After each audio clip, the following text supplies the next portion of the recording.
When I say President of India, what's the first image that pops into your head? Is it someone cutting ribbons at a ceremony, a symbolic head of state, or is it a powerful constitutional player who can actually put the brakes on the government? Well, let's get into it, because the reality is way more interesting than you might think. Hey everyone, and welcome to Deep Dive Daily. Today we're taking a close look at the powers, the election process, and the real constitutional role of the President of India. So we're just going to jump right in with the big question.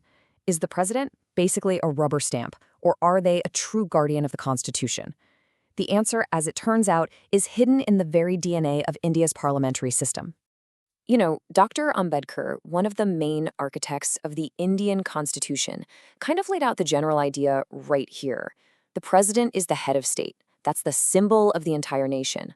But not the head of the executive, which is the government that's actually, running the country. This creates a really important separation of powers. But as we're about to see, it also creates some really interesting pockets of serious influence.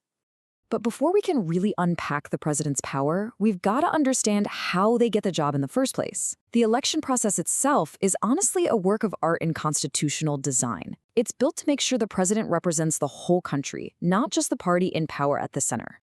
So the president isn't elected directly by you and me. Instead, they're chosen by something called an Electoral College. And this college is made up of the elected members of parliament and the state legislatures. And that word elected, that is the key to this whole setup. And just as important is who's left out. See?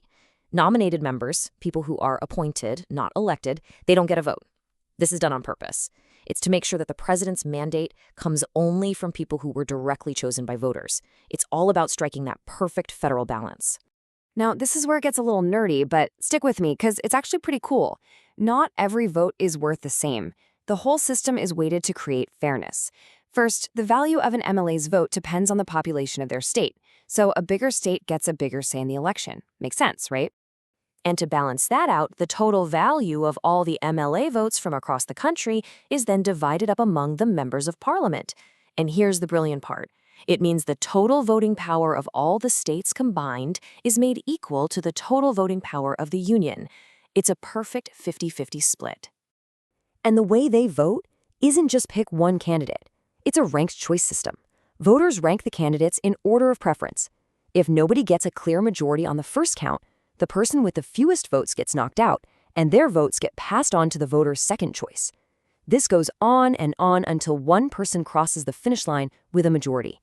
It ensures the winner is someone with broad support.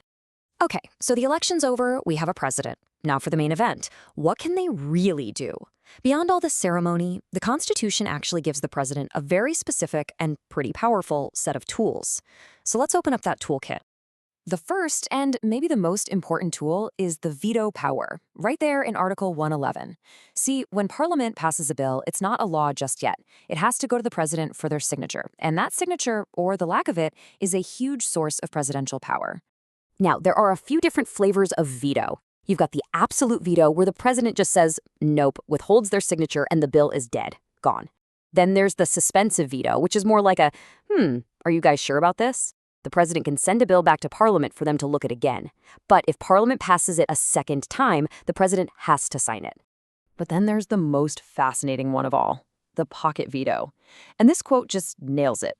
You see, in the US, the president has 10 days to sign or veto a bill. But the Indian Constitution, it sets no time limit, none. So the president can just put the bill in their pocket and do nothing, forever. And this isn't just some dusty old theory. It's been used. Back in 1986, President Sile Singh was sent a really controversial bill about the post office that people felt was a threat to freedom of the press. So what did he do?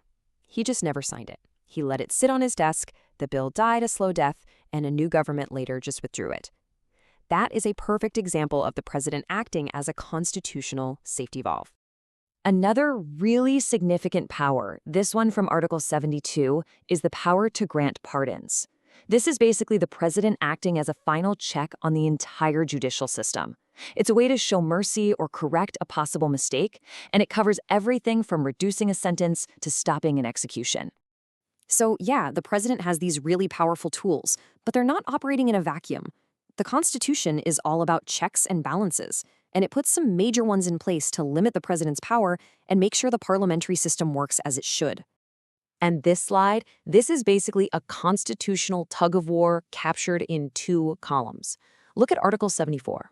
First, the 42nd Amendment made the cabinet's advice totally binding. The president had to do what they said. But then, just a couple of years later, the 44th Amendment pulled some of that power back, saying, okay, the president can send the advice back for reconsideration, one time. That single chance to say think again is a huge deal. And here's the proof that it works. In 1997, President K.R. Narayanan used this exact power. The cabinet told him to impose president's rule in a state, and he sent that advice right back to them. Faced with the president's public hesitation, the cabinet actually backed down. It's a perfect illustration of the president acting as the conscience of the Constitution. Now for the ultimate check on a president's power: impeachment. So how many times has an Indian president been impeached? 0, not a single one. And the reason why is pretty clear when you look at the process in Article 61. It is incredibly difficult. You need a 2/3 majority of the entire membership of both houses of parliament. The bar is set sky high on purpose, to protect the president from being removed for political reasons. It can really only happen for a super serious violation of the Constitution. So after looking at the election, the powers, and the limits, where does that leave us? Are we looking at a symbol or a genuine stabilizer for the whole system? Let's go right back to our original question. We've seen the arguments for the president being just a ceremonial figure, bound to do what the cabinet says. But we've also seen the real concrete powers, the vetoes, the pardons, and that critical power to force the government to think twice. And I think the verdict is this: the president is both. Most of the time, yes, they are the symbol of national unity, acting on the government's advice. But in those critical moments, when a law seems rushed or when constitutional principles are on the line, the office transforms. It becomes a guardian, a stabilizer with just enough power to hit the pause button and be that final crucial check on executive power. If you enjoyed this explainer, make sure you hit that like button and subscribe to Deep Dive Daily for more. We'll catch you on the next one.